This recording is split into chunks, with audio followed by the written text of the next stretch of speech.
తెలియక అడుగుతాను. మనం అమరావతిలో కన్‌స్ట్రక్షన్ చేద్దాం అనుకుంటున్నాం. ఓ భవనం ఒకడికి కట్టడానికి ఇచ్చాం.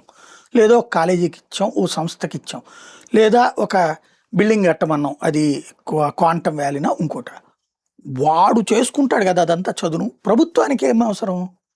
కంప కొట్టడానికి ఇంతకుముందు ఇచ్చిన డబ్బులు చాలలేదని మళ్ళీ ఏయడం అన్నటువంటి దాన్ని ఇక్కడ హైలైట్ చేసుకొచ్చింది సాక్షి.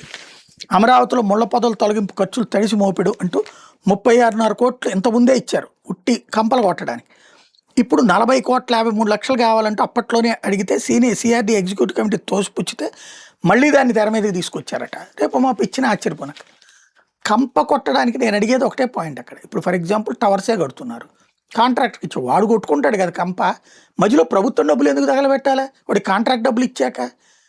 లేదు ఇంకొకటికి ఎవరికో ప్రైవేట్ వాడికి ఇచ్చారు అక్కడ ల్యాండ్. వాడు కట్టుకుంటాడు కదా, మనం ఎందుకు చేయించాలి అదంతా పని? ఇప్పుడు ఇవాళ పోనీ ఖాళీ స్థలమే ఉందనుకుందాం, ఇవాళ కంప కొట్టిస్తాం, మళ్ళీ వర్షాలు పడ్డాక మళ్ళీ కంప వచ్చేట్టుగా వచ్చే ఏడాదికల్లా ఎన్నిసార్లు కొట్టిస్తాం ఇది?